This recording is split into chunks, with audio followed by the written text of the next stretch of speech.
Oh, Canada, our home and native land, true patriot love in all thy sons command.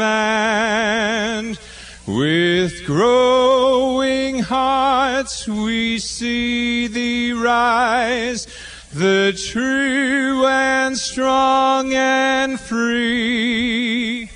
From far and wide, O Canada, we stand on guard for thee. From far and wide, O Canada, we stand on guard for thee. God keep our land glorious and free.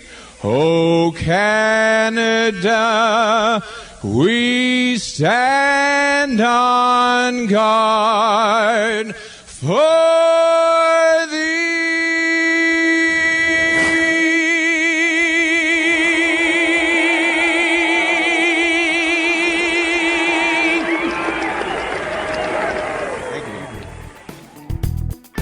Welcome to Good Seats Still Available, a curious little podcast devoted to exploring what used to be in professional sports.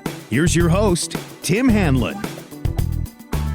All right, let's do this, everybody. How are you? My name's Tim Hanlon, as announced. I appreciate that from our dulcet-toned announcer, Mr. Corey Coates. Thank you, sir, as always.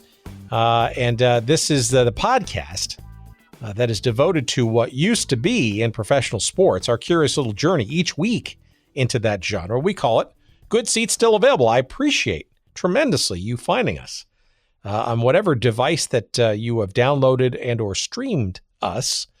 If it's a return visit, we welcome you back.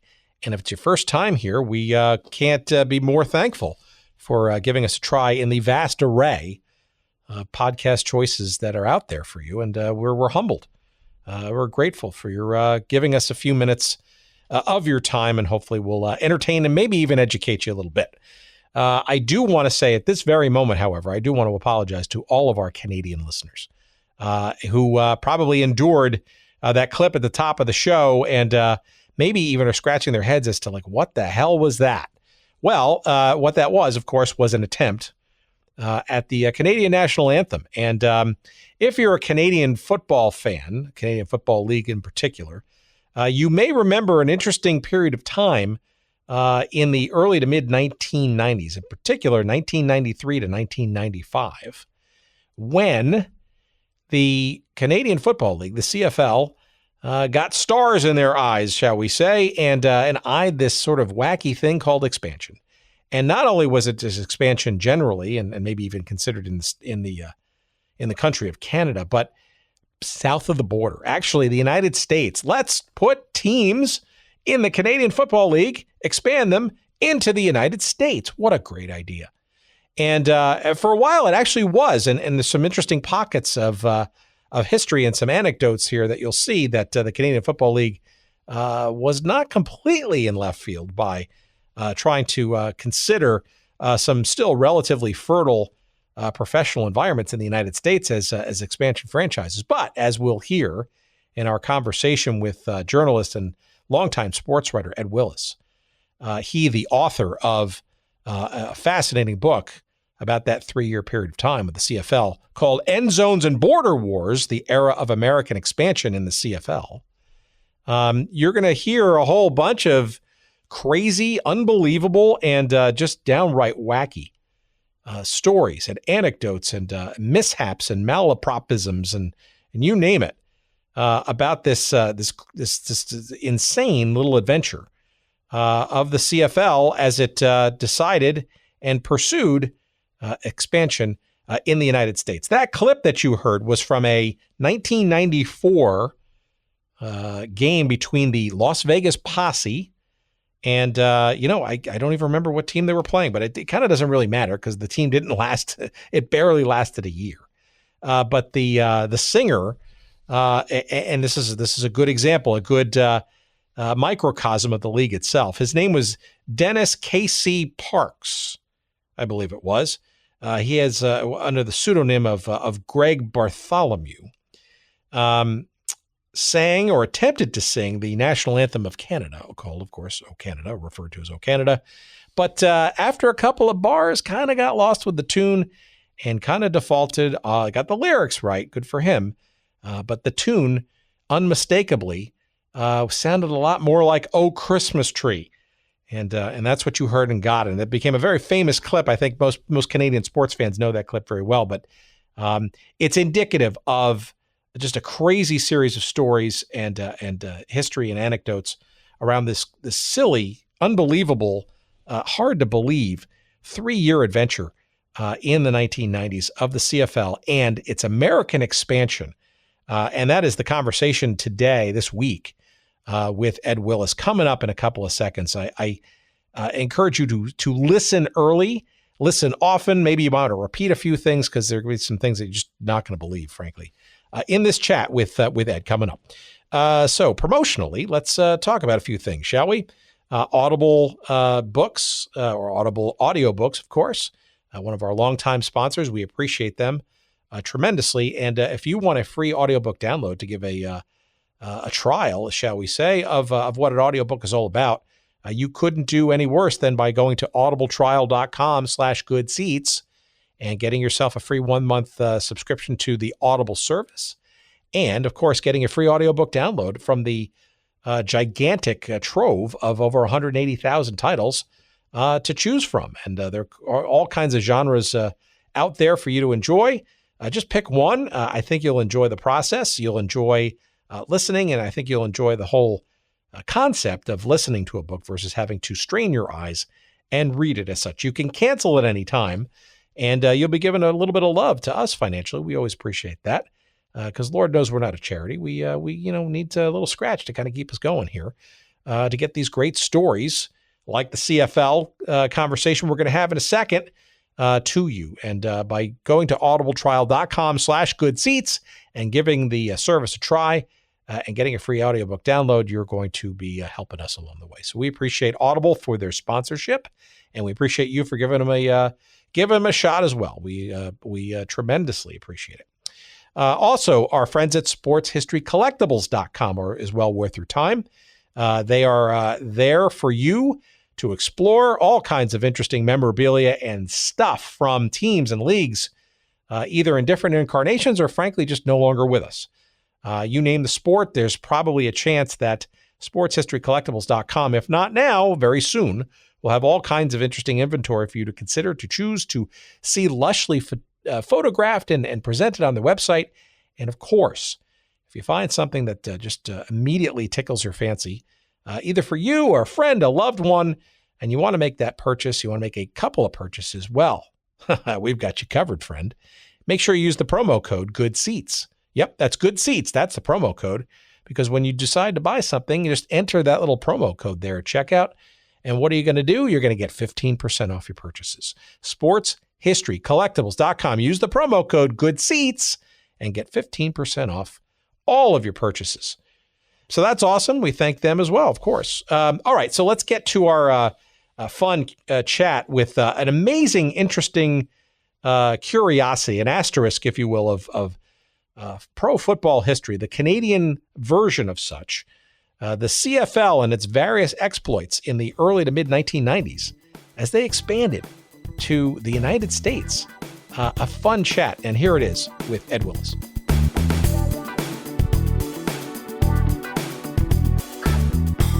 The CFL, right, a very fascinating league on a whole bunch of different levels, but perhaps no more fascinating than this period during the early to mid 1990s, where the siren song, I guess, of the United States came knocking on the door, I guess. And you have, I think, frankly, have written a definitive book about that period of time, which, as you know, in this show, we are, for whatever reasons, we are fascinated and or obsessed with teams and leagues and situations that are no longer with us. And we appreciate your taking time and stuff. So do you maybe want to give our audience a little bit of background about who you are and your career path and all of that, and then maybe if you can figure out a way to smoothly segue into why you felt a book about this particular period of time in the CFL's history. Well, I kind of share your obsession with past leagues and stories from those leagues, which quite frankly scares me a bit. I am 62. I've been a sports writer for 35 years. I started in a small town in Alberta, and I kind of worked my way up. I worked in Regina. I worked in Winnipeg for 8 years. I had a freelance gig in Montreal where I did a lot of work for the New York Times for a year, and that led to my current position as a columnist with the Vancouver Province, now the Vancouver Province, and the Vancouver Sun. Mostly writing hockey, hard to do, hard to get around that in Canada, but I had a wide variety of things. I've covered 9 Olympics, 5 Super Bowls, probably half a dozen majors. That was in a time when newspapers still had money and still had a bit of a travel budget. But I would see a fairly well-rounded career. I think I've checked a lot of boxes in my time as a sports writer. So you're a quintessential classic newspaper sports reporter guy, right? Last of a dying breed, unfortunately. There are a few of us still left hanging on, trying to fight the good fight. Sometimes it feels like a losing battle, but there's still something about the experience of sitting behind a computer and crafting a story, trying to bring something to life that is endlessly rewarding and entertaining. So I've got no complaints. I've had a great run. Well, so give us a sense then of your experiences with. I'm assuming that covering the teams of and the league itself of the Canadian Football League over the years was part of your assignments for your job and for personal passion, I guess, too. No? Yeah, well, it's kind of funny because during the era of American expansion, I was in Winnipeg, but I was the hockey columnist there. As such, I was kind of like dimly aware of all this craziness that was going on, but I wasn't there covering it on a day-to-day basis like so many of my colleagues were. So the genesis of the book actually starts. The BC Lions are hosting the Grey Cup in 2005, and we're doing a special edition, a standalone. Kind of to sell as part of the Grey Cup package. And I had always been fascinated by that 1994 Grey Cup game between the Baltimore, then CFLers, and the BC Lions. And that was, it was the second year of expansion, but it was really the first year. There was I believe there were 3 American teams in the league that year. Baltimore was a success story. It turned into this huge Canadian nationalism story because it was the first time an American team was competing for the Grey Cup, and that Baltimore team was loaded. And the BC Lions team, I knew a lot of the people around. They were still around Vancouver, and I knew there was an endless supply of characters there. And I had heard some of the stories, so I did a little deeper dive into it. And I was just amazed by the richness of the characters and the stories connected with that game. And there was just a little light that said, I think there's a book here. I think if I start getting a little deeper into the whole era of American expansion, I think it's going to be a lot of these kind of stories. And that's what I did. So, spent the better part of a year poking away at it. Some people were hard to find, and I didn't cover all the bases, but I think I succeeded in painting a picture of what the league was like, the dire straits the CFL were in, how desperate they were, the people they turned to in the States, the follies that incurred thereafter, and then the sort of from a CFLer's point of view, the happy ending at the end of all this, when it looked like the league was about to crater because it's out of the ashes of this failed experiment that the CFL actually saves and resurrects itself. So you weren't a beat reporter during this period of time at all, but No. you were really part of the sports landscape, obviously in your day job, albeit with other sports, et cetera. Yeah, no, it was funny. I was, my time in Saskatchewan, I covered the Rough Riders. When I started in Winnipeg, I was a general columnist, so I did a lot of football. And then I was just happened to be concentrating on hockey. Now, in my current gig in Vancouver, I've covered the CFL for the last 20 years, so I've always been around it. And I was raised on CFL legends. My mother's from Regina, and my dad's a farm boy from Alberta, and they love the CFL, so it's always been a part of my life. So I never strayed that far from it. I just didn't have that kind of firsthand knowledge. Like I said, a lot of my colleagues did, but they were very helpful and very generous when I went to research it. Well, so to give our audience, obviously a lot of our audience lives in the United States, but you will be surprised and shocked perhaps at some of the various nooks and crannies around the globe. I mean, we're talking places like Bahrain and Djibouti, believe it or not, and New Zealand and all that stuff. But maybe you can give our audience, both American football snobs and otherwise, a little bit of a quick primer on the Canadian Football League, which has been around for, I think, for many sort of naive Americans, a whole long time, and has been probably as old in an establishment, maybe even preceding that of, say, the mighty NFL. Can you give our audience a bit of a sense of sort of the uniqueness and or the commonality, I guess, around the CFL before we kind of delve into how we got to the 90s? Sure. And again, I'm going to paint in broad strokes here, but football has been played in Canada in one form or another since the 1880s. And the Grey Cup has been competed for. It was originally presented as a Challenge Cup, but it's been over 100 years. I believe the first one is don't hold me to this, but it's sometimes around World War I, because the 2012 game in Toronto was the 100th anniversary, and I know there was years they missed in there. So I mean, it has got this long, rich history. Now, as a league, as a standalone entity, the CFL has really only existed since I'm going to say the early 50s, early to mid 50s. But there were all kinds of Western interprovincial leagues and Ontario-Quebec leagues and things like that. And each of these leagues would produce their own champion, and then they would face off at the Grey Cup. It becomes unified at some point in the 50s as a 9-team entity.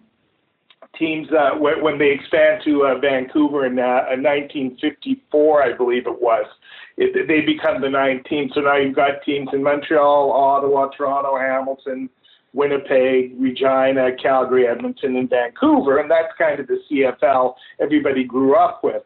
Now, the league has kind of had a boom and bust mentality throughout its history. There have been times when they've been able to compete for the very best players coming out of the States.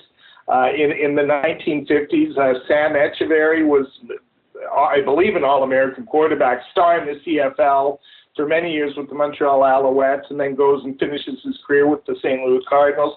Cookie Gilchrist got his start in the Canadian game in the 50s. In the 60s, players like Vic Washington, Bo Scott, a little later Mac Heron, all started in Canada. The Montreal Alouettes, long before their ill-fated chasing of American football stars, they brought Tom Cousineau to the CFL when he was was slated to be the first overall draft pick in the NFL draft. So there have been times when the CFL has I shouldn't say challenged, but they've been competitive with the very best players. And then there are times when they've kind of teetered on the brink of disaster. And the period we're going to talk about was probably the most glaring example of that, because it was, for a whole host of factors, the league was just hanging on by its fingernails, which is why they basically turned to this idea of American expansion as seed money to keep the operation going. Yeah, that's really interesting. We'll get to that in a minute, but perhaps as more of a bit of a prelude, there's always been sort of this interesting, I guess, fascination by football fans in the United States, maybe more as a curiosity than an out-and-out obsession or fascination, right, with the version of football, American football, quote unquote, played above the border, both in terms of, say, the size of the field and the number of the downs and the approach to scoring and all that kind of stuff. But it even there are some dalliances over the years, right, with some U.S. neutral site games and even some bits and pieces of television coverage, even before we get to, say, the 80s and 90s when, television was exploding and there were, people seeking sports programming in from all corners of the globe. Oh, yeah, no, 100%. And by far the most fascinating game, and would that they were filming this one, but I believe it was played in Ottawa, and it was against the New York Giants and the Ottawa Rough Riders. And I dug and I finally found game reports of it. So if I remember right, they played two halves, and they played the first half with American rules and the second half with Canadian rules. And that New York, it was coached, I'm pretty sure Ali Sherman was the coach. I'm pretty sure Wyatt Tittle played in that game for the Giants. And I don't know who else would have been, but it would have been very close to the team that, played the Baltimore Colts in the famous 57 NFL championship game. So there's that one. I believe the longest sort of sustained series was against the early AFL teams. And I know that, like, the Buffalo Bills played the Hamilton Tiger Cats. I think there were 3 or 4 of those games in the early 60s. So they have gone, there is a bit of a history there, for sure, which predated, that area you're talking about. When, the CFL kind of, becomes a bit of a curiosity piece for ESPN when they're starting off and some of the other cable networks. Yeah, that's very interesting. I was naive or unaware of that, the NFL exhibition and even the AFL exhibition and games against the CFL. I was just even thinking about just some simple neutral site games, especially in the 50s and 60s, where 2 teams from the CFL came to places like, Portland, Oregon, and a few other places to kind of, I guess, demonstrate the sport. But it's also very interesting, too, that from my crack research here, my understanding is that the 1954 NBC sports unit covered 13 games of the, I guess it wasn't officially known as the CFL at that point, but just before it. I think ABC in 1962 even had the Grey Cup final, which was, famously known as the Fog Bowl. I don't think even the game finished. You mentioned ESPN in 1981, which was obviously a fledgling all sports network looking for as much programming. But I think very most interestingly, and I saw a bunch of these things on YouTube a couple of days ago when searching this up, when the NFL struck, the players' strike occurred in 1982. Talk about a scramble for NBC and CBS in the States to fill the time for at least those weeks with football-related programming. CBS went sort of the small division college route in the United States, but who came a-calling in 1982? NBC up north, and instead of being in San Diego for a big AFC battle between the Chargers and somebody, maybe the Raiders, you saw Dick Enberg and a heavily bearded Merlin Olsen in Commonwealth Stadium in Edmonton, and looking no worse for the wear. I was unaware of that. It doesn't surprise me a bit. I'm, sort of, again, like aware of those one-offs. Why do I want to say that broadcast of the Fog Bowl was part of Wide World of Sports? It was ABC, was it not? That's my recollection, at least. So, yeah, yeah. But and again, I think the larger point here is there's kind of always been this sort of not a deep connection, but there's always been a curiosity, maybe even an interest in the games going across the borders. And I think from the Americans' point of view, and going back to this history, Canada's had of attracting top U.S. college players to Canada. That's always been like a significant part of the CFL story. Again, whether it's Sam Edgeworth or whether it's Johnny Manziel today.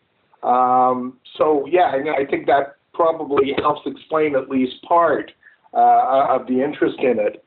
Well, so let's get into, obviously, let's start skating into the CFL circa early 1990s.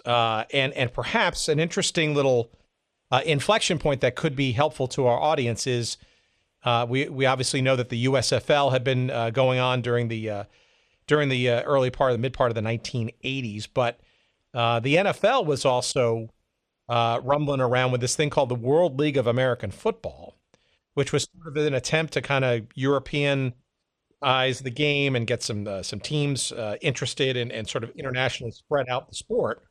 But it's important to know that the WLAF story a bit, because it was also part of the germination, I guess, of what the American expansion wound up becoming in the CFL. But maybe before we get there, what was the CFL like in the early 90s? Because it does sound like, especially the way you've written it, you said hanging by its fingernails, but some really trying times for this league that arguably was, well historied and ingrained in Canadian sports, the Canadian sports landscape. Yeah, well, again, in keeping with this theme of the boom and bust mentality, they had a rich television contract with Carling O'Keefe that really paid the bills and ensured viability for all 9 of the teams. And I'm going to say it ran out in 1986. And there was nothing to replace it. There was a Brewery War going on in Canada, and the CFL was seen as this property they had to line up with, and then it just kind of disappeared, and teams were left scrambling. So this period of crises really it's really running for about 3-4 years, and they kind of, there's a kind of some successes and there's troubled franchises, but as the CFL always does, they struggle on and they find a way to make it to the next payday. Early 90s, a couple of things happen, not the least of which is Bruce McNall shows up as the owner of the Toronto Argos. And, in so many ways, he epitomizes this era because, he promises flash, he promises stars and to bankroll this operation, which is almost like a borderline NFL team. They go out and they sign Rocket Ishmael. The most famous, I don't know where, I can't remember if he was going to be the first overall pick that year. I believe he was, to Oakland. But they swoop in and sign him up. They've got John Candy as one of the owners of the team with Wayne Gretzky, so they've got this Hollywood connection. So they're selling this, glitz and glamour, and of course Bruce McNall didn't have 2 nickels to rub together, so he'd soon be painfully obvious to everybody. So that kind of is going on in BC. There's another fly-by-nighter by the name of Murray Pezim, who's a stock promoter, who would easily gain and lose millions of dollars in any week, and when he was flush, he was fine, but as often as not, he would lose whatever he made. But he brings Doug Flutie to the CFL too. So there's kind of this promise that the league is entering this exciting new era with great stars and all the rest of it. But underneath it, there's these people just didn't have the money, just didn't have, the wherewithal to sustain anything over the long term. This also comes on the heels of, in the 80s, the late 80s in particular, well, a couple of times in the 80s, perhaps maybe a symbolic, perhaps precursor of some of the troubles in the story of the once again, then not, and then yet again, Montreal Alouettes. Maybe a little bit of background on that, because that I think it's a good scene setter for perhaps. I'm sorry, you're right. You're right. The poster boy for the fly-by-night owners in the CFL is a dude named Nelson Scalvania, who's from my hometown, who made a lot of money in real estate, and he was actually the guy who signed Wayne Gretzky in the WHA. But he goes into Montreal, and the Alouettes had been a wildly successful franchise through the 70s, coached by Marv Levy, with a number of players who went on to the NFL and some great CFL players, Hall of Famer, routinely put 50,000, 60,000 in the Big O. So Nelson Scalvania looks at that and goes, geez, if we bring some NFL stars into this, I can only imagine what we're going to do. So he goes out, he signs Vince Ferragamo, he signs White Shoes Johnson, James Scott from the Chicago Bears, Keith Gary from the Pittsburgh Steelers, a first-rounder, David Overstreet, and they go out and they couldn't beat an egg. And so he's sitting there, and of course, this lasts for 2 years. I believe the year it's in the early 80s. It's 81 or 82 that all this happens. And of course, Galbaney runs out of money, and he's nowhere to be seen. So now the Alouettes are left to scramble. They go through all these incarnations. They become the Concords for a while. They fold. They come back as the Alouettes. And then, as we'll get to it in our discussion of the expansion into the States, they finally come back as the Alouettes. They're actually the Baltimore franchise that ends up in Montreal, and that's when they're saved. But that was like 1997, 1998 before that happened. So this incredibly rich, storied CFL franchise goes through 16 years where it's wandering around in the desert, just trying to survive and sometimes not surviving. Well, okay, here comes the first of perhaps many naive American questions. It seems to me that the nature of the sort of traditional, or maybe not traditional, owner, or the approach to what the league and how it's sold and marketed and all that kind of stuff was in the midst of an evolution, I guess, in the 80s and certainly in the early 90s, right? My understanding, right, is that a lot of the teams up until about that point were, I don't know, more locally owned or consortium-based or community-rooted, or perhaps even, community-minded, civic-minded philanthropist types who, saw it as almost a greater good for the town or the city, and or the Canadian sort of league. Now meeting perhaps some of the brash, younger, maybe more moneyed and or money chasing new blood ownership. Is that a fair assessment? No, 100% it is, and yeah, there is, the business of the game changes dramatically, and the CFL had always operated quite well. All the Western teams, I believe, in that era were community-owned. The one privately owned team was the Alouettes, and their owner was a gentleman named Sam Berger, who, wasn't, he was rich probably compared to you and me, but he wasn't he wasn't like a multi-billionaire by any stretch of the imagination, but he, ran this operation and did very well by it. But, the CFL was at its best when it was just like plodding along, drawing its 25 to 30,000 fans per game to whatever stadium they were, maybe making a bit of playoff money and then having a raging success in the CFL. And they totally start getting away with that with the emergence of guys like Scalabrini, who doesn't have any staying power, but, you can draw a straight line from him to Bruce McNall, to Larry Rickman, who we'll talk about, I gather, in a little bit, and others of that ilk. Again, venture capitalists is a really polite term for it, because not any of them had the wherewithal to sustain anything.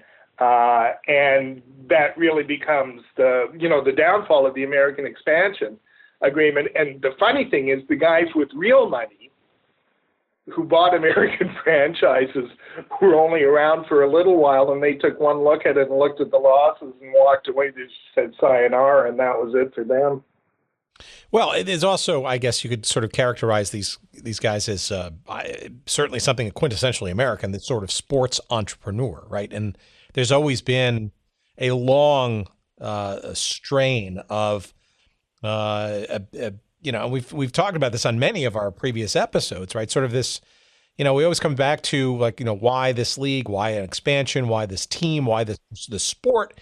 And a lot of it winds up, sometimes in a torturous way, back to, so-and-so was a businessman, or he or she, mostly he, saw the opportunity to make a buck, right? And we've seen it sort of over and over again, but it almost seems like that sort of, that American arrogance / entrepreneurialism, capitalist kind of mindset almost was a bit delayed, I guess, when it came to the CFL until maybe the modern day 1980s, 1990s. Yeah, no, and I get that, and I think the other part of the equation is simply it was so cheap to get a seat at the table, compared to what NFL franchises were even then. I mean, you're talking about like a couple of million, and and you can sit and you can entertain the idea of building your own team in a place like Toronto or in a place like Montreal, which are fairly big markets. So yeah, like I said, I get that. I guess my point would be why anybody would look at the CFL and think this was the path to untold riches is beyond me. I mean, there was a very well-established history, very well-established business practices, all those things that should have told them this isn't the kind of league where you go in and drop millions. It just doesn't work that way. And that's really, that leads to it eventually. Now, obviously, there are other factors involved, which we're going to get to here. But it was. I guess I just wonder why they thought the CFL would have been profitable to the extent they thought it was going to be profitable. Well, all right. Let's talk about sort of the early '90s in particular. 1992, right? Because there's a gentleman by the name of Larry Smith who becomes somewhat integral to this this big, rich, and sometimes hard to believe chapter of the Canadian Football League's history. Who is Larry Smith, and how did he get to this position? And more interestingly, who was doing the bidding for this idea of possible expansion in the U.S.? Was it him and his thought process, or was he kind of just part of the owners or a group of owners changing desires, I guess, for what the CFL might want to become? Sure. Well, let's start with Larry Smith. Now, if you're going to do a composite of the perfect commissioner for the CFL, this is the guy you would have come up with. Former player with the Montreal Alouettes, bilingual, fluent in French and English, MBA, I want to say, from McGill. Very accomplished with Ogilvy Foods. He'd been like one of the rising young executives in a huge food company, and he's still, I believe, when he's in his early 40s when he takes over the mantle. So, like I said, if you were going to draw a picture of what you'd want the CFL commissioner to look like, this is who you get. So. And so I'm just drawing a blank on who he succeeded now, but there were overtures made, and they looked at a couple of other guys before they said him. But in talking to Larry for the book, the very first meeting he has, and I want to say, I know Rickman is one of them, but he has said, look, we are going to go ahead with this plan for American expansion, whether you're on board or not. This is already happening. So the wheels had been turning before Smith was hired. They just appointed Smith as the front man to sell the idea, and that became his job. But the direction, the map was already set out, and they were headed down that road, and nobody was going to dissuade them from it. Yeah, and the guys who were kind of either behind Smith's hiring and or coming up with sort of the agenda, I guess, that Smith was hired gun to become or to sort of make happen. You're mentioning a few of them, right? So one's Larry Rickman out of Calgary. I guess Bruce McNall out of Toronto was sort of part of that mix. Are there any others, and or was it a minority sort of overrun of the owners, or was this sort of a drumbeat with more actors? Yeah, in going back, I couldn't find anybody who was standing up saying, no, this is a terrible idea. This is going to ruin us. We're going too fast. Look at who we're inviting into our league. Don't let this happen. And if they did, they kept it to themselves. There may have been dissenting voices on the Board of Governors, but they weren't loud, and they certainly weren't public. And by far, and guys like Rickman, who is very much part of this venture capitalist group who saw great things for the CFL and really didn't have a whole lot of money of his own, fits again into that. This McNall, Murray Pesum, Nelson Scalvania kind of club of owners, and he's one of them. If I can just double back, it was they had been talking about expansion to CFL as an ongoing thing right back into the late 80s. Bill Baker was the commissioner of the CFL for a very short time, but I did talk to him, and he said, yeah, it came up at the board, but they were talking. It was a completely different idea. This first incarnation of it, it was smaller border towns. They were looking at going into, and nothing like what it became. So the idea was there. The seed had been planted. And again, when you look at Rickman, when you look at McDonald, when you look at all these guys, you can understand why they thought this was a keen idea, because they're just looking for the seed money from the franchises that they're going to get. And the first guy to step up is Fred Anderson. So when you say border towns, are you saying American border towns or Canadian? No. I mean, this was going to be the first, and I'm sorry, I don't have the names. They are in the book, because I remember, Bill rattling them off. And, for the sake of argument, it would have been like Toledo, Ohio, or Boise, Idaho. Got it. Kind of smaller American cities that they thought would welcome, would be an easy sell for the CFL. Interesting. And nothing became of that, of course. But, I think the larger point is, the seed had been planted. That idea was in the air. And then when McDowell and Rickman and these other characters come along, you can say, well, why would we go there when we can go to Baltimore and we can go to all these other places who will, spend millions for a CFL franchise? That's very interesting. Well, it seems that Smith didn't waste too much time, because by the summer of '92, he was already architecting an exhibition game between two teams of the league, the Argonauts and the Stampeders of Calgary. In Portland, Oregon, I think they got something a little over 15,000 at Civic Stadium there at the time. And I guess maybe you've got some color behind this. I guess this was, I don't know, something approaching a showcase game or a test of the proposition that, the Canadian game could maybe make a go of it south of the border. It certainly turns out that way. Now, I didn't spend a whole lot of time on that game in the book, because there are other things going on. But again, I think it sort of indicates what the mindset of the CFL Board of Governors was at that time. And they were definitely looking at the United States as an answer to a lot of their ills. And I think, the larger development there is the WLAF. And why, if you're picking a league, are you going to pick that as the acronym for your league? But another story for another time. Yeah, it's actually important, though, right? Because circa 1992, right, it was the second year of this aforementioned World League of American Football, or WLAF, as you like to say. I've never heard that acronym, but we might as well go with it. And it's also very interesting, too, because, right, you've got this exhibition game going on in the summer, and you've got basically the second year of this NFL European / semi-American experiment that really was kind of coming to an end after a 2-year cycle.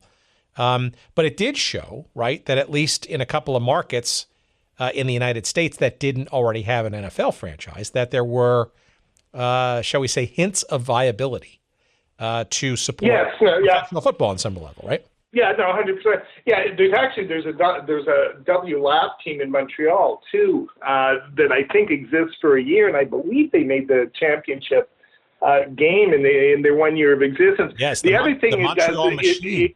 The Machine. There in we Montreal. go. Yeah. So but the other thing is and I think just as is important, it identifies parties interested in owning a football team.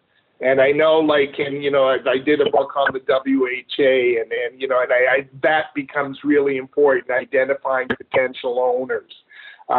People who have a real deep-rooted interest in owning and operating a professional franchise. And Fred Anderson ran it was in the WLAF. It was the team in Sacramento, was it not? That's correct. The Sacramento Surge.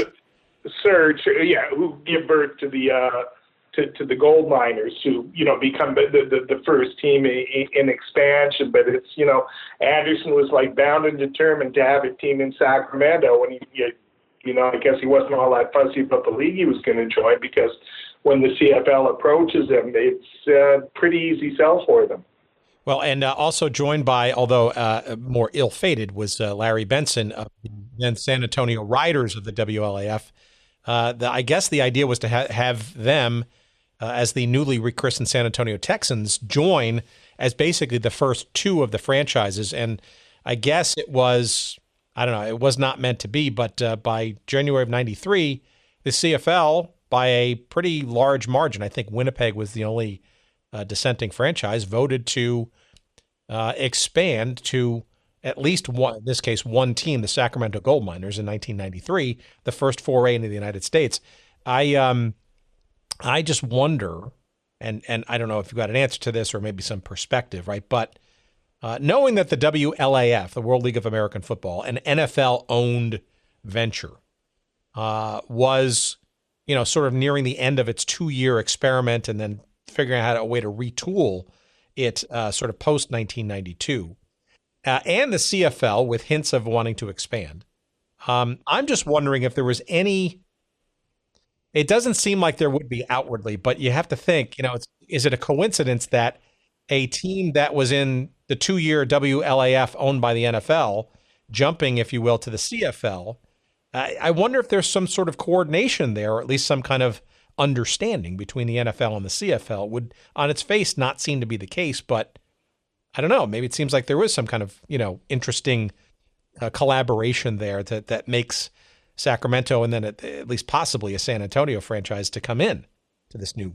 Well, if there was, it was well disguised by both parties, which is interesting because there is an agreement between the CFL and the NFL that comes up in '96, where the NFL basically offers an interest-free loan to the CFL to get them through another one of their troubled areas. But no, I never came across that.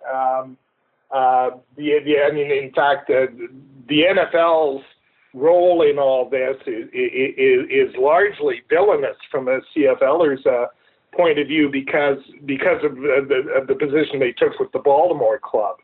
But no, I never got the sense that they'd enlisted the aid or the NFL was interested in any of this. So the Gold Miners, though, did pretty well, though, right? I mean, I'm curious as to what sort of the Canadian fans and the league itself sort of saw in Sacramento being the one and only American team in 1993. Was it viewed as a success, or was it a curiosity, or uncertain? I believe encouraging would probably be the best word. And you think of it like a first-year expansion team. Now they rigged the rules. They allowed them to play with all Americans. I should add, in the CFL there are ratios. You have to employ so many Canadian players and so many American players. They threw it wide open for the Gold Miners. I think they go 6-12 in their first year, whatever it is, but they're competitive. And they're also a reasonably entertaining team. The quarterback's a guy named David Archer, who I believe now does color for the Atlanta Falcons TV broadcast. He played in the NFL. He was a very good CFL quarterback for a lot of years. I believe he'd been in the WLAF with the Sacramento team, and he was very tight with Fred Anderson. I think Fred Anderson regarded him almost like a son. So again, encouraging. They don't draw great, but they draw, I think, in the neighborhood of 17,000 to 18,000 per game in a substandard stadium, Hornet Stadium. I've only ever seen pictures of it. I've never been there myself. But it was, it was like a rickety old, no amenities, none of the fancy things you need to generate revenues in professional sports.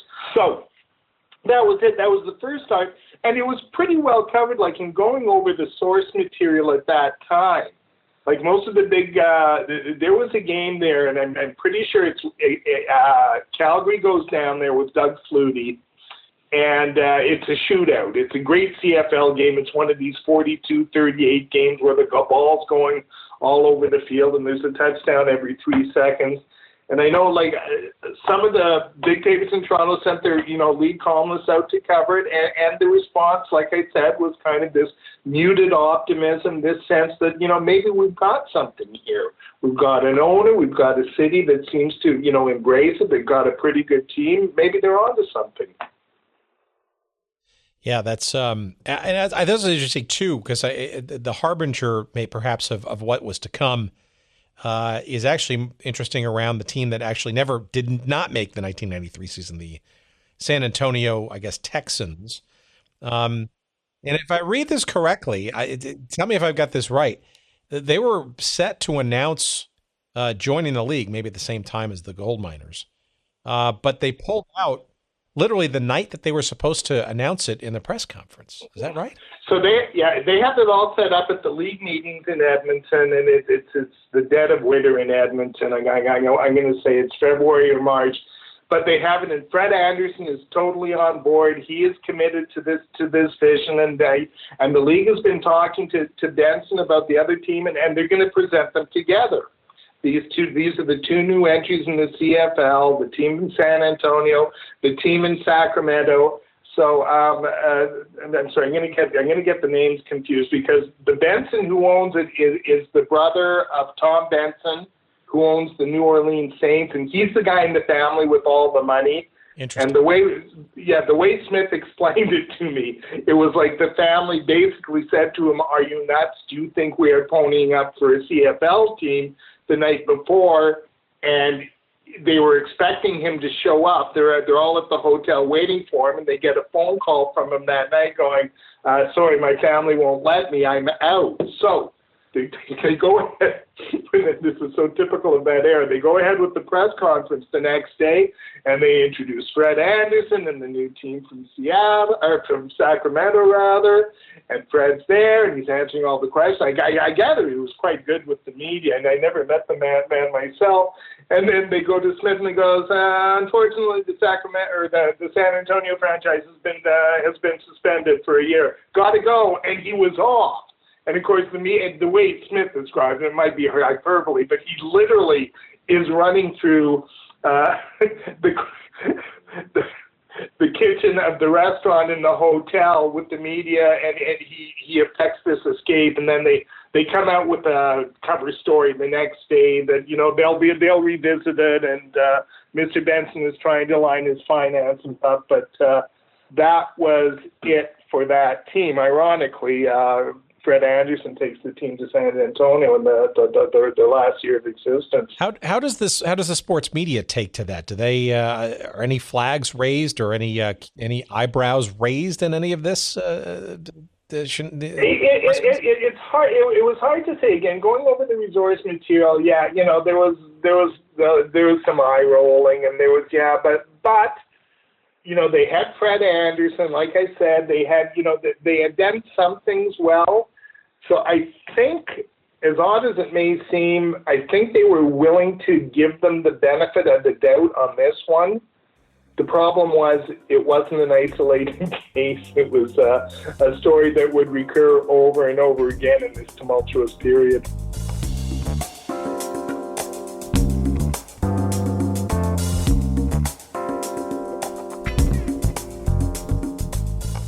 All right, just when it was getting interesting, let's bring this to a grinding halt, shall we? Just kidding. We got to pay the bills around here, and our friends at Audible have been very helpful in attempting to allow us to pay some of those bills, and we want to call them out now and remind you that a free audiobook download is yours for the taking, and also a free 1-month subscription to the service of Audible at audibletrial.com/goodseats. Again, audibletrial.com/goodseats for your free 1-month trial of the Audible service, and most interestingly, a free audiobook download for you to enjoy. 180,000 titles and growing every day to choose from, and there's absolutely no excuse to not find at least one title amongst that cavernous selection available to you that you won't find to be enjoyable and good for the soul, including a couple of books that might be interesting to our audience. And yes, some new ones, frankly, that I'm finally listening to. One that I'm listening to right now is by Carson Cunningham. It's narrated by Paul Bamer, and it's called Underbelly Hoops, Adventures in the CBA, a.k.a. the Crazy Basketball Association, which is really, of course, about the Continental Basketball Association, which for many years was sort of this ragtag minor league of the NBA. And it's a book I'm about 2 chapters into right now, and hopefully maybe a guest will get for a future episode. Also, in my queue, next up, is another guest that I'd like to get. And her book that she wrote is also narrated by her. Her name is Jeannie Buss. And of course, Jeannie is the daughter of Jerry Buss, of course, the wildly successful founder of the Los Angeles Lakers and the LA Forum. And Jeannie is clearly today the brains behind the Los Angeles Lakers today.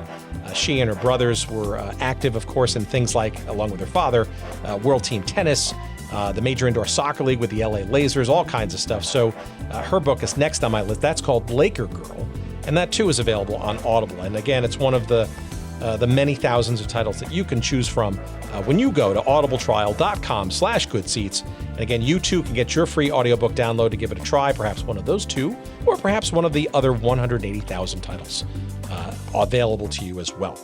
Give it a try, audibletrial.com/goodseats.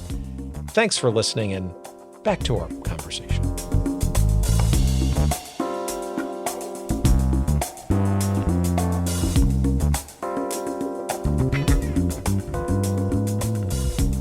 All right, well, let's get to that next season, because that's when really things really start to heat up, right? So the gold miners not only survive, they do, to your point, fairly well. They acquit themselves quite nicely, albeit in a stadium that's a bit subpar. The Sacramento takes to them.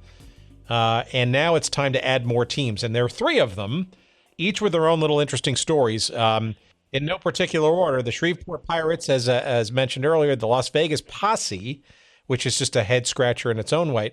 But maybe we should start with perhaps the team that was probably most, perhaps the best, the biggest quote unquote success of the American franchises, but also the most, shall we say, acronym challenged, or not acronym, but nickname challenged. The team from Baltimore. Do you want to kind of give us a little bit of history about that?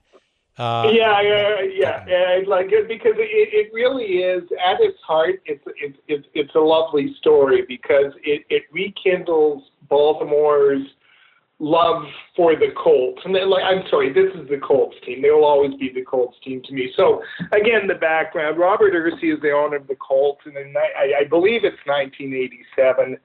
He does the famous end run where he moves the franchise in the dead of night from Baltimore, rips the heart out of the city, its ancestral home with these incredibly deep connections in the old city of Baltimore, and moves them to Indianapolis and leaves the city without a football team. And the bitterness and the anger and everything that ensued. So it lasts up until the time the CFL shows up. So the owner-operator is a guy named Jim Spiros, who I believe had been a college football player. He's a hustler. He's a young go-getter. He sees this opportunity. He looks around Baltimore. He goes, there's this hole that the Colts left behind. I might be able to fill that there. He gets some local money behind, not a lot, but enough to start it up. But his real genius was in putting the franchise together, because his 2 hires, he hires as the head coach Don Matthews, who is in the short list of the greatest coaches in CFL history, and then he hires a young up-and-comer named Jim Popp to be the general manager, who is still in the CFL, though all these many years later. And they understand the league, they understand the players, they understand, what's going to work and what isn't, and they build. It's extraordinary when you think about it. In one short year, they build a team that makes it to the Grey Cup game in Vancouver. Yeah, that's fascinating, and it's also interesting too that obviously a strong allegiance and a desire to rekindle as directly and figuratively as possible the Colts name, but obviously the Colts name became a problem, and very early on at that. Yeah, and let's be clear, Spiros' whole strategy was directed at resurrecting the Colts. So he goes, they had these things called Colts corrals in Baltimore, and they still existed, and they were like these like little area fan clubs with each one, and he went to them and said, look, I'm going to bring a football team. He brings the old Colts back. Tom Maddie is a really important part of the Colts franchise. He gets Johnny Unitas on board. I want to say John Mackey was part of the group as well. So like he is selling this tie, you know, we are bringing the Colts back. Yes, it's a different league and all the rest of it, but we are bringing the Colts back. So the NFL's original tact is to ignore them, and then when it becomes clear that you know, they're going to see the light of day, and also they're very, very popular in Baltimore for what they are, and more importantly, what they aren't, which is an NFL team. And the whole backdrop of this is the city of Baltimore extending their middle finger to the NFL. The NFL decides they're going to come in and legislate against that Baltimore team using the name Colts. So even at that, it ends up as a win for Spiros and his team, because they're still fighting those dogs from the NFL, the league that ripped our team. Well, now they're not going to let us use their name. Well, you know what you can do with that.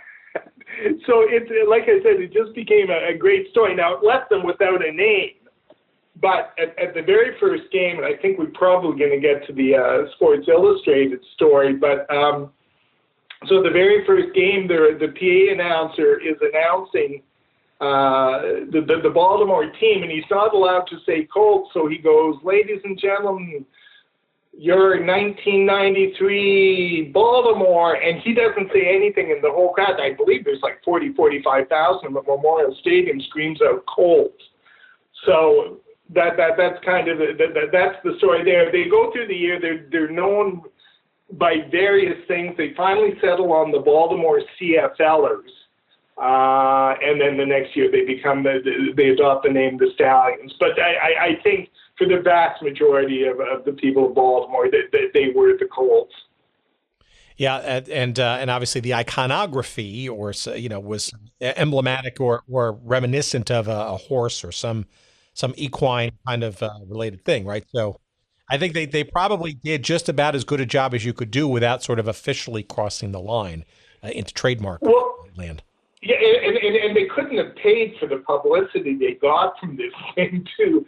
You know, like I said, in the end, I mean, the NFL, God bless them, is good at a lot of things, but I don't think their strength might be playing the villain at whatever the issue is, and they certainly played that role well in this case, you know, and just going back and reading over it, and I'm, not going to be able to pull details. I do remember it's in the book, but, they had this lawyer who's speaking, in very clinical terms about how they can't, this is an infringement on our copyright and on our property and all the rest of it. In the meantime, you can just see the people in Baltimore jeering at them. So, like I said, it's, everything that Baltimore team, it couldn't have broken more correctly for them than it did that first year, right down to the team they put on the field.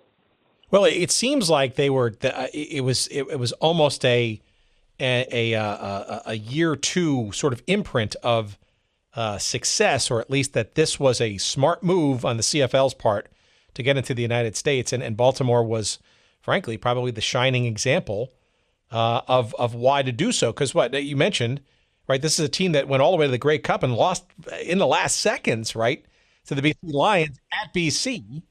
On the last-second field goal, and my understanding, again, my crack research, right? You're the pro, not me. That there was actually a small profit made in that first year. Yeah, there was. I don't think it was a whole lot, because as things would transpire, as Spiros was papering the house, but they were also putting 40,000 people in there, and their payroll wasn't that high. So, I think they did reasonably well, and they certainly did well by the city. It seems to me the mayor of Baltimore ends up as a champion of the Colts incarnation on top of everything else. So this all plays a role in it. But no, you're right. The CFL could always point to, all this crazy stuff, so we'll get to Las Vegas and Shreveport in a minute, but while all the crazy stuff is going on with them, they can point to Baltimore and go, but you see, we know what we're doing. Look at how well Baltimore is doing. Look at this shining example of our vision. And again, I think they got a bit of a pass just because of Baltimore for 2 of those years anyways. Well, okay, so for Baltimore and all its success out of the gate and its rekindling of the passion for football in the city of Baltimore, let's talk about Shreveport and Las Vegas, perhaps in that order. What about Shreveport? Right, has a bit of a history. Right, it was the second destination for the World Football League. Right, back in the 70s. Right, the steamer. Yep. Which itself was a removal from, I want to say it was the Houston club of the WFL in '74 that relocated there in mid-season. Craziness there, but Shreveport, not in the biggest metropolitan area in the country, however, very much in the heart of sort of Texarkana, southern Midwest, if you will, football country with lots of college teams and all that kind of stuff, but. Maybe some background as to who was behind the Shreveport franchise, courtesy of the CFL, and maybe some of the shenanigans that sort of went on in the heart of Louisiana there. I don't know if I have enough. My phone has enough battery to get into the Gleibermans, but so the owner operators are a father and a son combination. Bernie Gleiberman, the father, and the money, and his son Lonnie. And the story goes that Bernie gave Lonnie the football teams to operate just to keep him away from his businesses that actually made money. That was kind of the lost leader. So they own the Ottawa Rough Riders through a series of circumstances which are far too complicated to replicate here, and I don't think I can recall them all anyways. But as is always the case with the CFL, it's Byzantine, and it's convoluted, and it's crazy, and it includes Dexter Manley showing up as the face of the franchise and the star that's going to sell out the Ottawa team. Well, during the off-season between 92 and 93, Lonnie Gleiberman shows up at a bar in Ottawa with his girlfriend. People start mocking him. He beaks off to one of them, and the guy punches him in the mouth. And that's it. The Gleibermans. This is the act that drives the Gleibermans out of Ottawa. I am still unclear why they chose Shreveport as their destination, other than I know they got a sweetheart deal. The stadium, which was city owned, it was on an exhibition grounds, and there was a bit of a history of football there. And in the Gleiberman's mind, that was good enough. So they set up operation there. They hired John Hewitt as the head coach. No, I'm sorry. They hired Forrest Gregg as the was it Hewitt or Gregg first, whoever it was. And John Hewitt was the first head coach, and then I guess the Gleiberman sort of came over the general manager Albrecht at the time and said, "That's right. Yeah. He doesn't. No, I'm sorry. I don't believe Hewitt makes it to the first game before he's fired and replaced by Forrest Gregg. And this J.I. Albrecht character, who's been around the CFL for a number of years, and they're both a little barmy, to tell you the truth. But they set up their operation at the exhibition grounds where the football stadium is, and much hilarity ensues. Shall we get into that? Well, yeah. I mean, they were sort of dreadful on the field, and it sounds like they had some decent support from the locals. And you're mentioning, by the way, there is a football heritage, right? I mean, they're in sort of the Texas and LSU and Arkansas, and they have the Independence Bowl, the college bowl game every year that was sort of started up in the 70s. So there's definitely a football culture there, but it's, again, not the largest market. But it just seems like they, I don't know, it just seems like but before we get to sort of their attempts to relocate the team, which is an interesting story in and of itself, it seems to me that they also were indicative of an issue that beset a number of the teams that came to the United States from the CFL with this, shall we say, challenge from high school football on Friday nights and college football on Saturdays once the second half of the CFL season got underway, right? A real threat or a challenge, right, to the gate and sustaining interest in a team as the season wore on. Yeah, I don't know how much that impacted the Shreveport franchise. I know for a fact it had a huge impact on Birmingham and probably Memphis as well. True. I mean, Shreveport was just kind of Looney Tunes from the start. So their very first training camp, like I said, the football stadium is on an exhibition grounds, and there's this big agricultural barn that Albrecht brings bunk beds in, and this is where the players are housed during training camp. Right next to it is there's some kind of wild animal component to this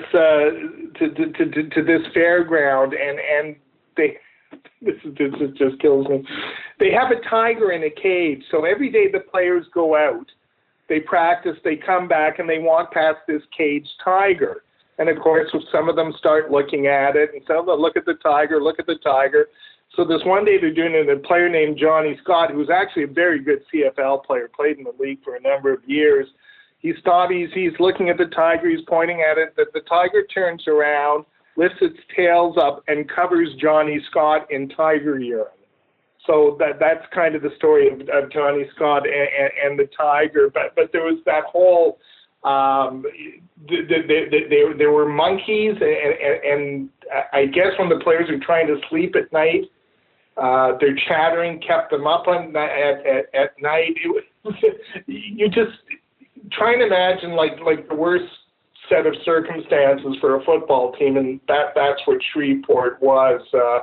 So they get through that first year. I think they lose their first 14 games, something like that. They finally win one, and they finish the season 1-15, and then come back, and they get a quarterback the next year. They bring Billy Joe Tolliver in the next year, and they're a little more entertaining. But it's kind of the die has been cast. There just isn't enough there to support a team.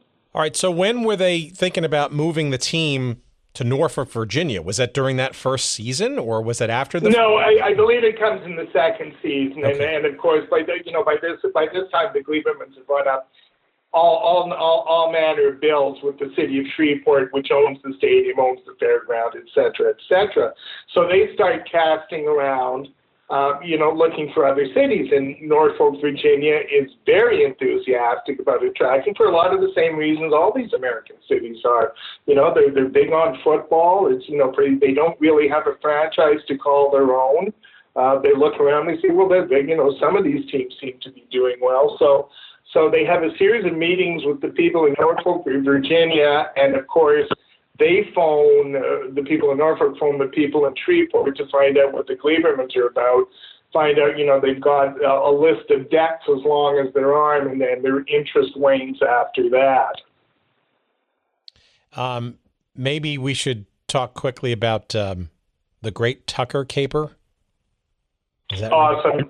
Yeah, no, again, it's right there, like with the Tiger story and so many of the other ones in CFL expansion wars. So the Gleiberman, he, among other things, he was a collector of vintage automobiles, and he actually had one of the very few Tuckers manufactured. Not only that, it was roadworthy, and I believe the story goes as a gesture of good faith, he lent it to a museum or some civic building in Shreveport to show off. Well, when they start running up debts, the city of Shreveport takes a long look at this very valuable vintage car and says, well, I think that would satisfy some of them. So Gleiberman has a lawyer whose name escapes me right now, but he gives him the keys to the car and instructs him to drive it out of Shreveport as fast as he can.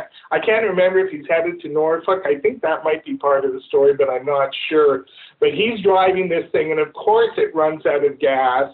Of course he's by the side of the road when the police pull by. Of course the police ask, what's this all about? And the car ends up back in Shreveport. I don't know what happened to it at the end, but that was the Great Tucker caper with the Shreveport Pirates. That's just insane. I mean, it's just absolutely insane. So that has to be another episode at some point. We've got to get into this story of the Shreveport Pirates. Okay, but so if that weren't enough, okay, right? So kudos to the CFL. Now we're talking about Las Vegas. All right, so let's talk about that sort of craziness. The Las Vegas Posse, arguably, based on my crack research, the least successful of all these teams that expanded. They only lasted a year, this 1994 season, or perhaps you have a conjecture on that. No. In fact, you can easily make the case they are the worst professional franchise in the history of professional sports. Interesting. They made the Shreveport Pirates look like a Fortune 500 company. So it starts off, the owner is Nick Maletti, is a dude out of Cleveland who had owned, I believe he owned the Indians for a while. He definitely owned the Cavaliers. He owned the Cleveland WHA team. And he's very much a part of this sports entrepreneur, owner, operator, hustler, entertainer, producer who's going to make it big. And, when you think about it, you think of, boy, look at what the hockey team's done there. Maybe he was just ahead of his time because there is no professional football franchise in Las Vegas. So he goes in there. He hires Ron Meyer, a former NFL coach, as his head coach. He goes out and he spends money on some fairly big-name players, the biggest of which was Tamarick Vanover, who'd been an All-American at Florida State, some other pretty good CFL players, and they set up operations. So the Las Vegas Posse's first training camp is in the parking lot of the Riviera Hotel. And they set up this makeshift CFL field. It's actually it's basically, they bring in some plywood, lay down some cement, put down some ground, put grass in, and it's 70 yards long, and there are no field goal posts. So that's where and this is also the dead of summer in Las Vegas, so they end up practicing in routinely temperatures that exceed 100 degrees. So that's funny enough, but the other great part is they encourage the players to cash their game checks at the Riviera Hotel.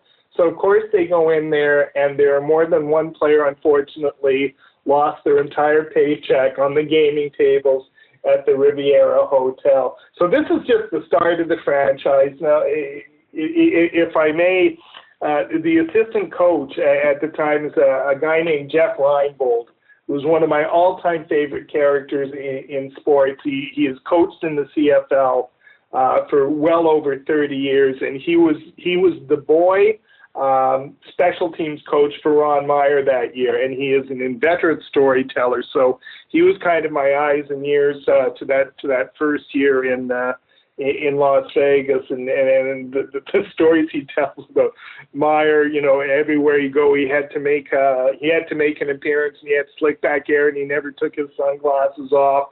But he was kind of this larger-than-life character who was going to sell football in Las Vegas until he didn't. Well, they also they didn't draw very well either. They were playing at Sam Boyd Stadium. That's right. Yeah.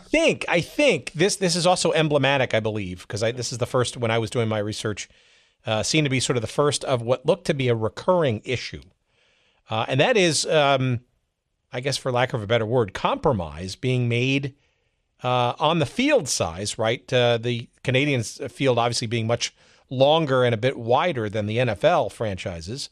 Or the league, but it seems like Las Vegas in particular had to make a bunch of concessions, if you will, on the actual replication of the CFL field size, no? Yeah, you know what? I wasn't aware of them so much as and this is a huge part of the Memphis story. So, but it wouldn't surprise me. I mean, Sam Boyd was where the University of Nevada at Las Vegas played, and it was Again, it was very similar to Hornets Field. It was basically 30,000 seats, but they were all like kind of metallic grandstands, and it was out like half an hour, 45 minutes from the Strip. So, it was funny, reading the resource material. Obviously there's an interest factor there, but Canadian writers go down there. And one of them asked one of the bookies at one of the sports books about what he thought about this idea of bringing Canadian professional football to Las Vegas, and he said they're not going to last the year. Like, why would anybody leave this? And he looked around, at his air-conditioned casino and go all the way out there to watch football they don't know about and don't really care about. Turned out to be prophetic, because that's exactly what happened. But there was, of course, more adventures along the way. Well, I get the sense that they were looking very much to fold by the middle of the season. I mean, their average attendance was something in the neighborhood of just under 9,000 a game, and I think their second to last home game, they drew what I guess became a lasting and still lasting record low crowd of 2,350 people, the lowest recorded attendance in CFL history in 1990. It's just one calamity after another for Las Vegas. So in their first game, so this is going to be, and it's nationally televised in Canada, and I believe they're playing the Saskatchewan Roughriders, and they find somebody to sing the Canadian national anthem, and they've gone through, and then they find this guy. He's recommended to them. They go through an agency. Yeah, here, take this guy. He's sung national anthems all over. Well, the guy gets there, and he gets about 5 notes in, and he loses the tune completely, and he basically ends up singing our national anthem to the tune of "Oh Christmas Tree," and it's since become it is among the most widely viewed sports videos in the history of Canada. It still is. And this guy's name is Dennis Casey Park. And I invite anybody who's listened to Google it, because it is an absolutely epic moment. As I said, from there, it just things are just spiraling downward, and they're not drawing anybody, and they're running out of money. Jeff Reinbold told me, they would write their they would write their game plans on the back of one sheet, and then they were ordered to turn it around, because they had to use both sides of the paper. So they'd have they'd have the game plan on one side, and then next week's game plan on the other. They fired all the cheerleaders. They fired everybody. They ended up with about 2 or 3 people working in the office, and memorably, the board. There was a couple of people on the board of directors, and they called a meeting, and they turfed Nick Maletti out, which led to this immortal line. It's one of my favorite lines in all of sports, from Ron Meyer, the head coach. He said, "This is the first time the owner was fired before I was." So that's kind of the legacy of the Las Vegas Posse. So, based on your research, I'm sorry. One final thing. So, as you said, they drew about 2,000 for their second last. The CFL takes a look at that. They have one more home game scheduled. They decide they're going to play it in Edmonton, because they're not going to draw anybody, and at least people in Edmonton will go up to will show up for this last spasm of the Las Vegas Posse. So the Las Vegas Posse's last home game was played in Edmonton, Alberta. So what was a story that you could tell about Nick Maletti, right? Cleveland guy. What the hell's he doing with a franchise in this sort of expansionary thing in Las Vegas? I don't know a ton about him, and I don't know why he gets involved, other than he's one of these characters who just seems to be endlessly attracted to the action, to something new coming along, and because he appears in the WHA, and he's got to get the Cleveland Cruiser, and again, he was wealthy, and he was a bit of an entrepreneur, but it was more the hustle, it was the action he was attracted to, and that seems to be the common denominator with so many of the characters that go in and out of this story of American expansion. Okay, can you describe sort of the denouement of this story, because it doesn't end kind of with the team whimpering away, right? There's more fun and frivolity to be had, even though the Posse doesn't really technically exist after the end of the season, because it looks like Maletti tried to figure out some other places to take whatever was remaining of this team and move it elsewhere. So one of the endlessly entertaining but frustrating parts of this book, of doing this book, is I kept running into these stories where, name a city. And I know I listed them at one point, and it seems to me there were somewhere in the order of 48 American cities which were listed as viable and possible franchise sites for CFL teams, and they are all over the map. So, yes, I'm sure he tried to move it somewhere. I'm sure he tried to sell it to some other city. I'm just not sure where. And, at the end of the day, it was, probably it didn't really matter because they weren't going to take it and he wasn't going to put any money into it. But it's absolutely remarkable the number of cities, whether it's Orlando, Florida, or whether it's Miami, and then a whole host of smaller ones. I'm trying to remember the one in New England. The whole plan. Yeah, we're going to go in there and we're going to bring Doug Flutie back and we're going to build this team. And of course, it never saw the light of day. So it's a common theme. It recurs over and over again during this period. But I had a really hard time trying to figure out if any of them were credible, because in the midst of it, there's just ample evidence to suggest 99.9% of them weren't.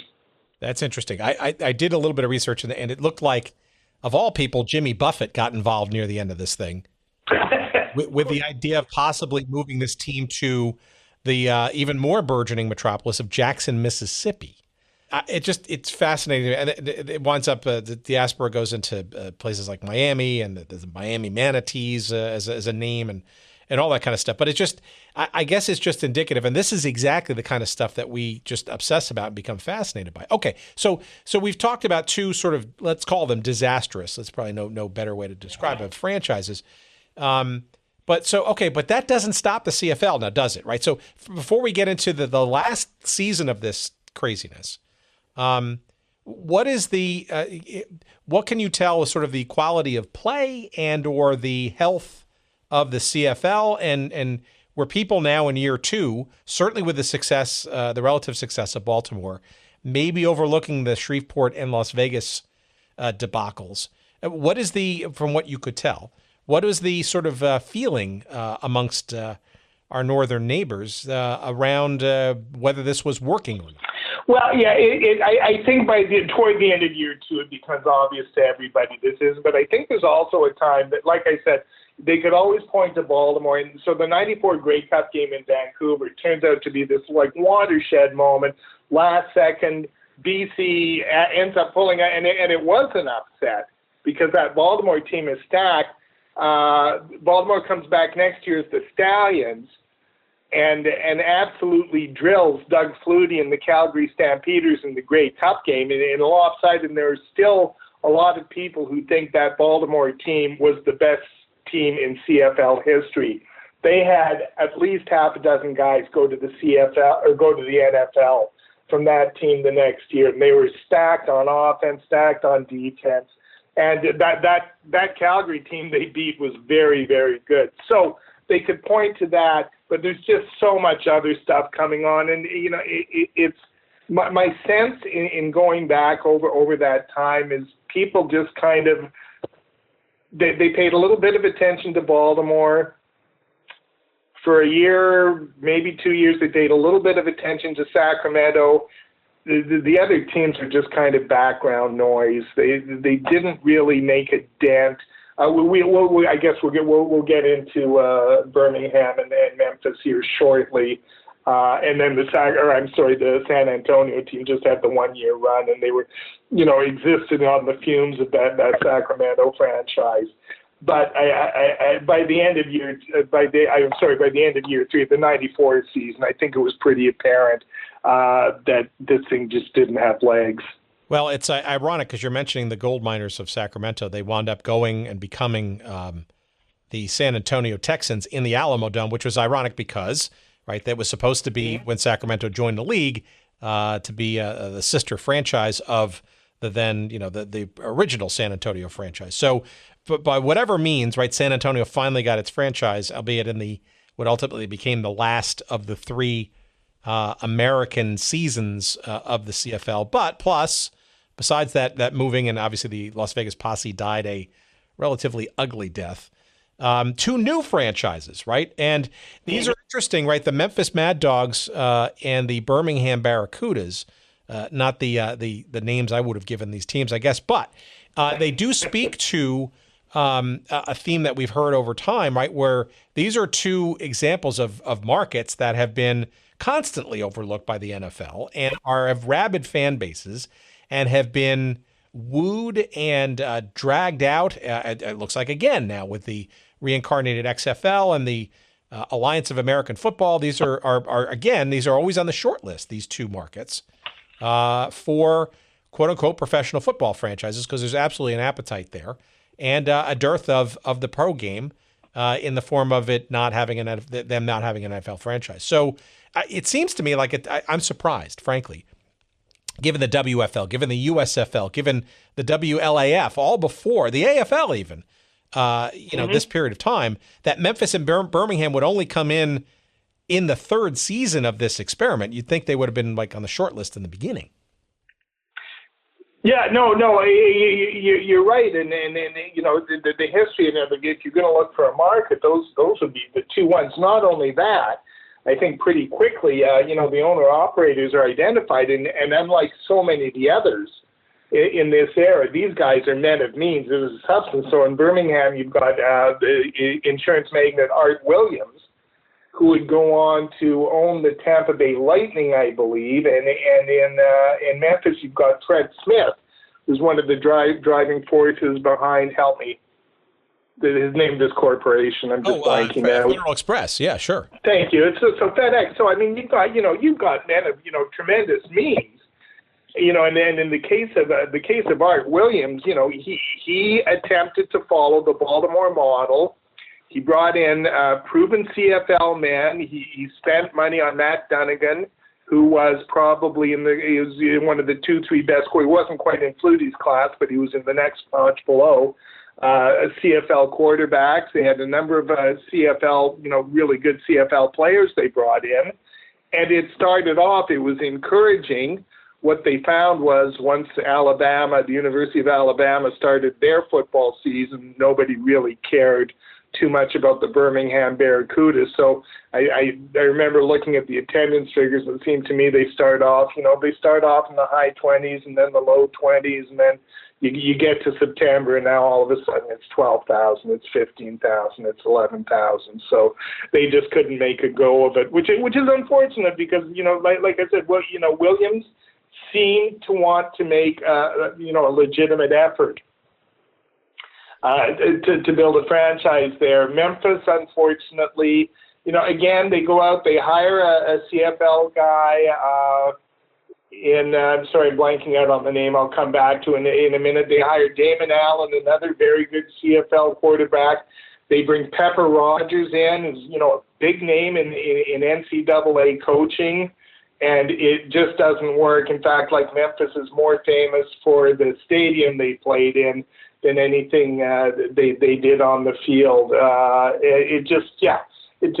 By now, any momentum that had been generated by the little bit of momentum that had been generated by Sacramento and by Baltimore had dissipated. Well, you had mentioned earlier, and I think these are the two franchises in particular, right? You hinted at it with Birmingham, right? These are two quintessential, shall we say, Southern football markets that college football and on Fridays, frankly, high school football seems to dominate the landscape. And it looks like both of these franchises argued to the CFL management that they, as the season dragged on, that they should play their games on Sunday afternoons to avoid competing with those Saturday college football and Friday night high school football. But of course, it also belies the fact that Sundays are, when last we checked, NFL football days, right? So it doesn't seem like there's a win-win there in any way, shape, or form.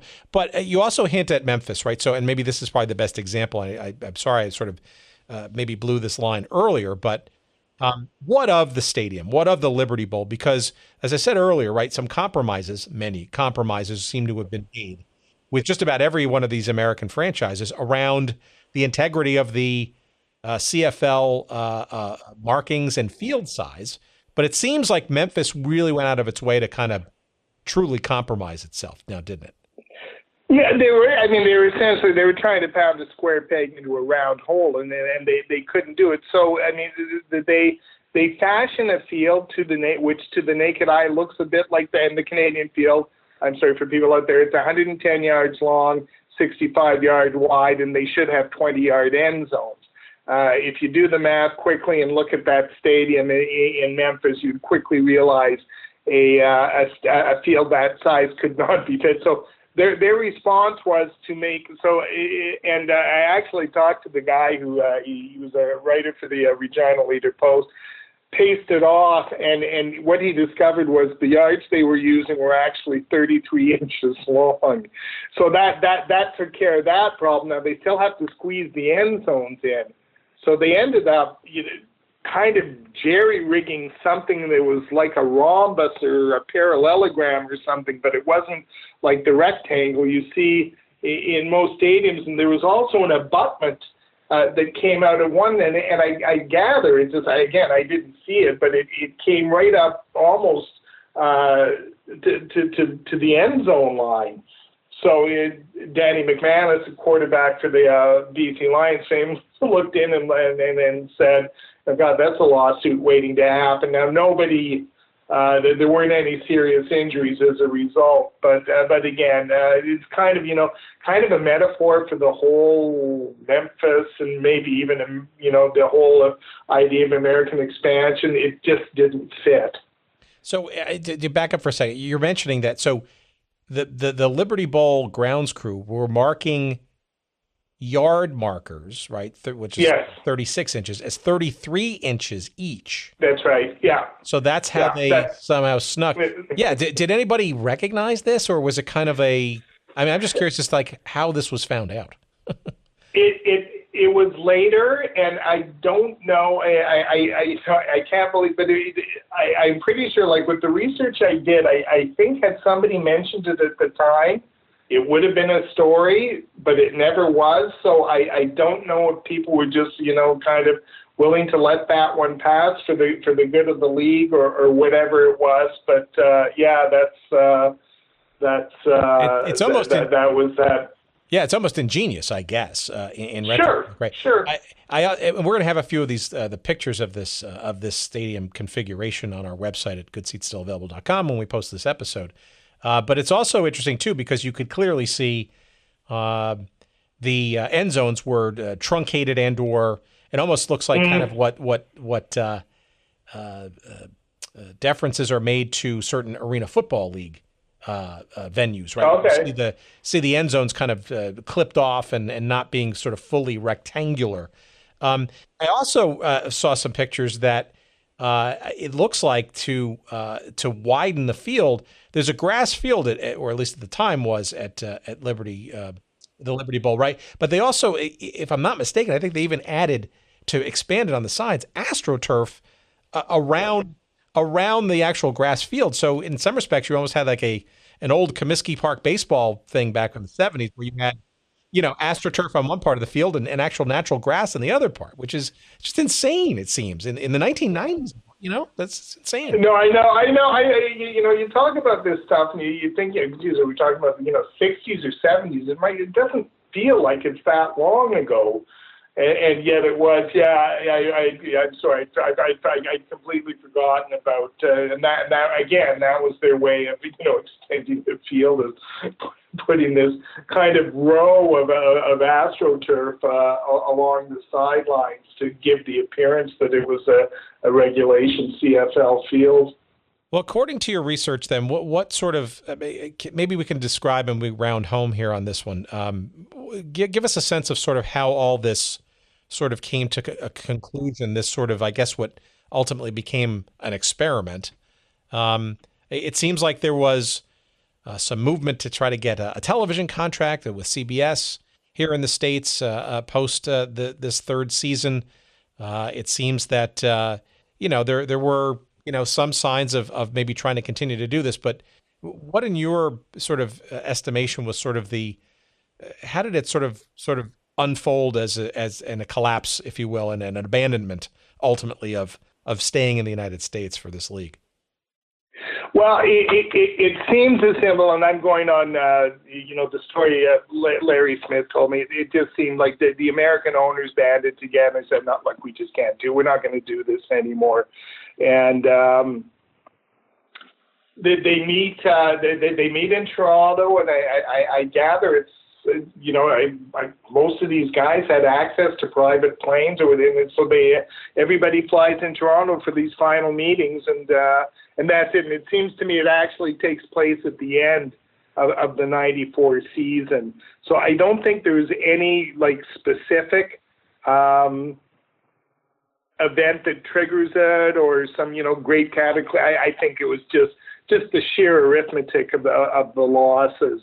Is what weighed them down, and that was it. But I mean, and again, there's a whole bunch of other stories connected with it. Art Williams paid his expansion fee in full, and of course he was apoplectic when he found out that nobody else did. So I'm pretty sure he ends up suing the league to try and get some of it back.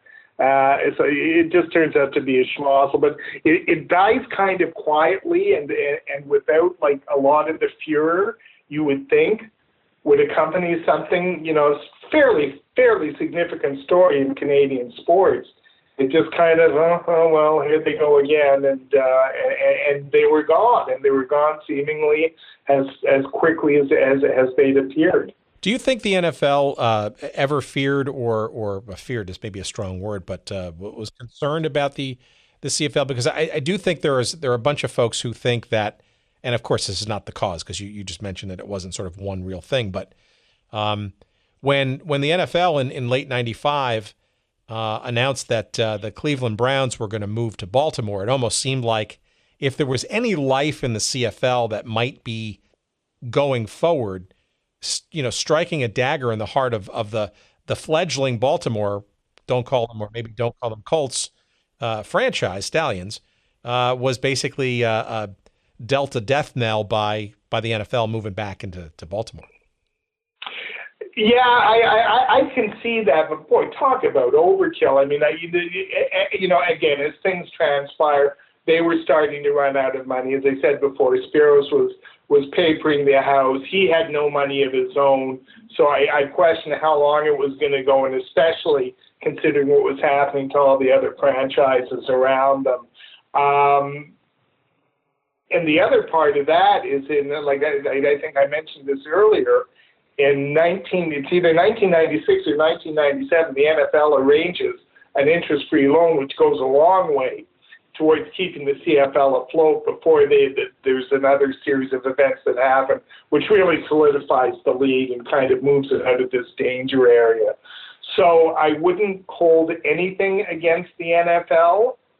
And I would believe that, but again, I kind of have a hard time believing they would be that petty, and that mean-spirited that they would, knock it out just for that reason.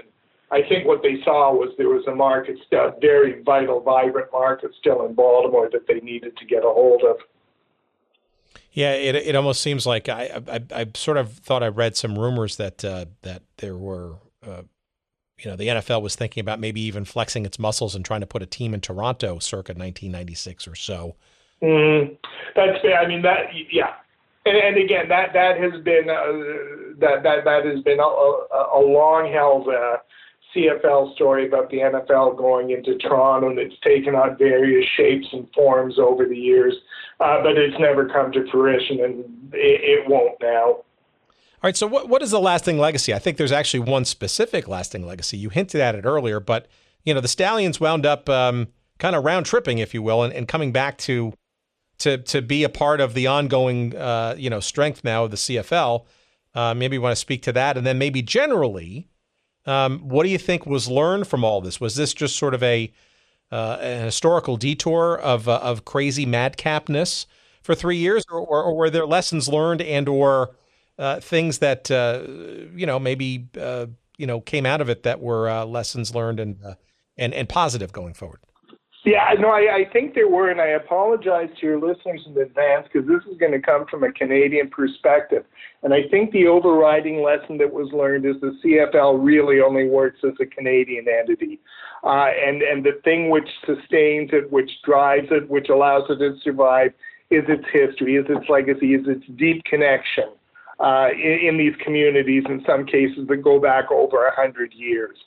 And that's what really has allowed it to survive. And that might be an overly romantic portrait of what the league is, but I really believe that. And when, the states came in, and these kind of like, it was kind of a get-rich-quick scheme, trying to exploit a league that was in dire financial straits at the time, but it just didn't wash with Canadian football fans. And I think they needed that kind of, I don't know if scare is the right word, but they needed that to realize, to return to its roots as what it was. So that's kind of the overriding lesson. Now, in terms of the CFL, there are three things that happened afterwards, because really they're on the verge of folding in 1995 and 96. They are just hanging on, but three things happen. Number one is David Braley, who's a wealthy industrialist in Hamilton, who's always had a liking for the league, has built his businesses up to the point that he now wants to, do a good thing. And he moves in, buys the BC Lions, operates them, absorbs huge losses over the next 3, 4, 5 years, but gets them up and running and makes them a viable franchise. In Montreal, Jim Spiros takes the ball. I'll just go through this quickly. Jim Spiros ends up taking the Baltimore team to Montreal, operating it. It is going down the tubes again when a couple of things happen. One is they find a wealthy New Yorker named Bob Wettenhall to take over the franchise, and he basically does for Montreal what David Braley does for Vancouver, gives it stability, gives it a bankroll they can fall on. The other part is Montreal is still playing at the Big O, which is the 65,000 seat monstrosity, and they're drawing 10 to 12,000 because, and bear with me, but there's a payoff at the end of this, they cannot get Olympic Stadium for a crucial playoff game, so they end up having to go to McGill Stadium, which is closer to downtown, which is this lovely outdoor stadium on the campus of McGill University. Yeah, I've been they end up playing. It's beautiful. It's lovely. Yeah, it is. So they end up playing their playoff game there. It seats 18,000. They get 18,000 there. They decide that's it. We're going to move there full time, and they've been there ever since. So that's the thing. They solidify two of their three biggest markets in Montreal and BC, and then the third thing is cable sports comes a little late to Canada, but it has arrived, and TSN, the sports network, is out looking for programming, and they go all in on the CFL, and they end up signing a series of television contracts that gives the league operating capital and really ensures its long-term survivability.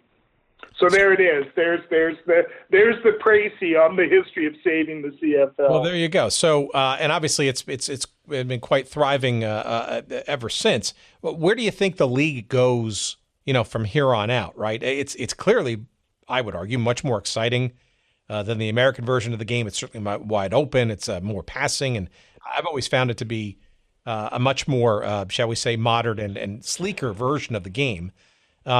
But, how much further? I mean, can the league grow beyond 8-10 teams? In Canada, can you get into smaller markets or is it just going to be, sustainable and steady as she goes and incrementally growing over time? Is there talk of further expansion, but perhaps this time in Canada?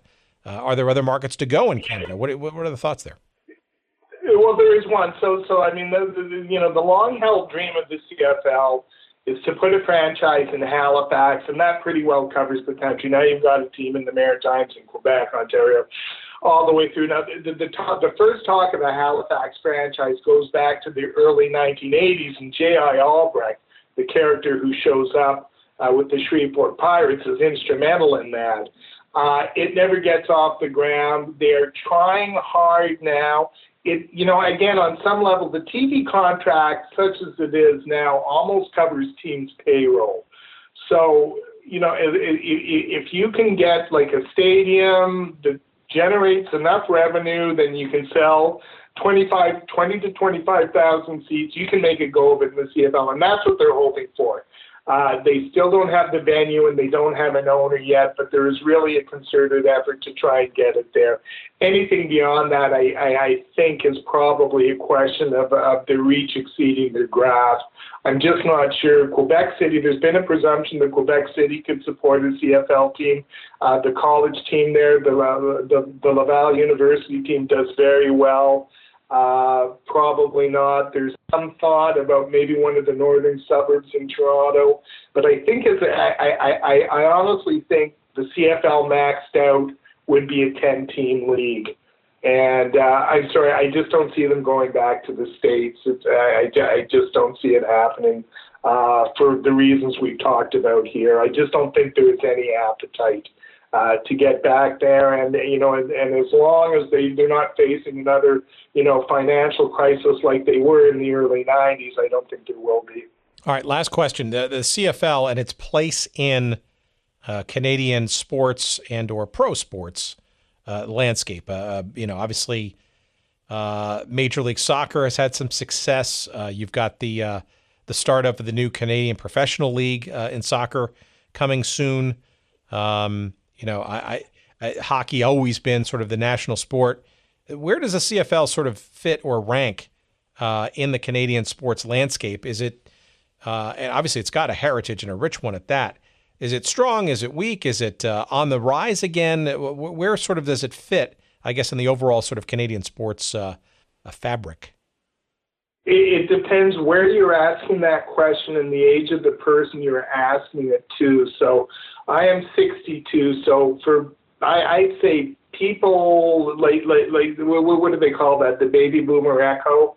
For those people who were raised in the 6-channel universe, who weren't bombarded, the CFL is such an integral part of their upbringing. It was almost the equal of the NHL, and because there were so many more Canadian cities involved, I'd say you could make the argument it might even be bigger in some sectors.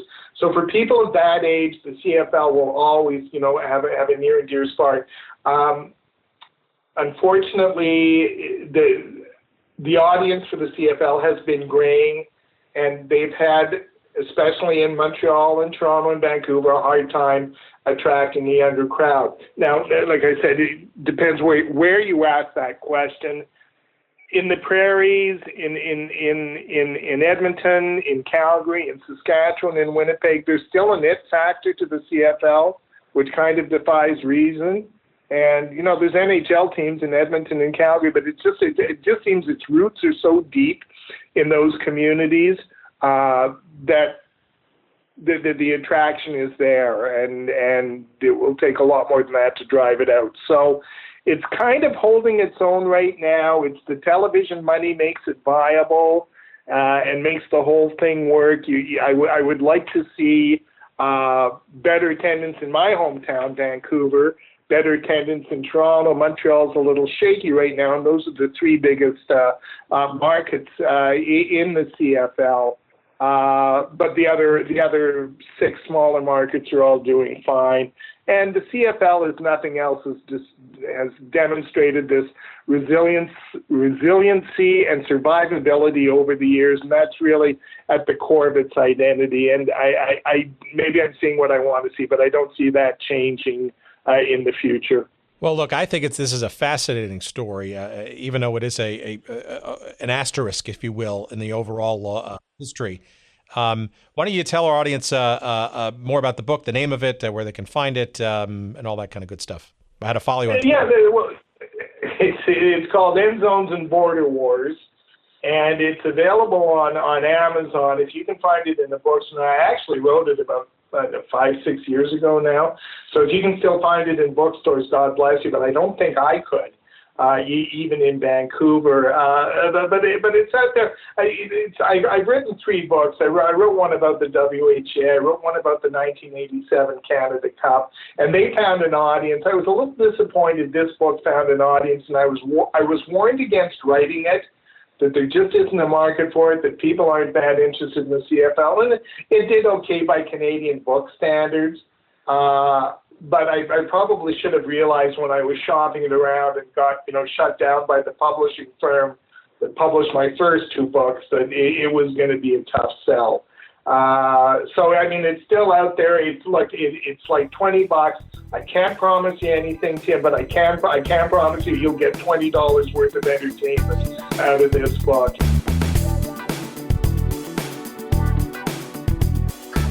I'm telling you, I don't know what other show goes to these great lengths to get into the sheer arcana, if that's a word, of things like pro football in the 1990s, the Canadian Football League, and its experiment, if you will, with placing franchises south of the border in the United States.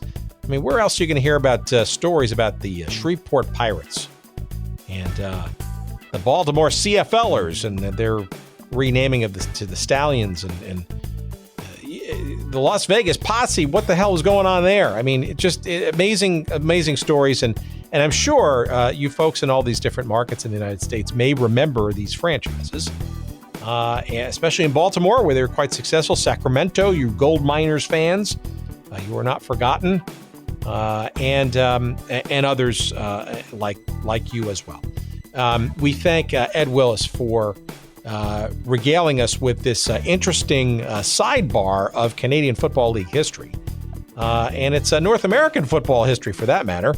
And a very interesting part of the overall fabric of the history of the sport, both here and in Canada. The name of the book is called End Zones and Border Wars, the Era of American Expansion in the CFL.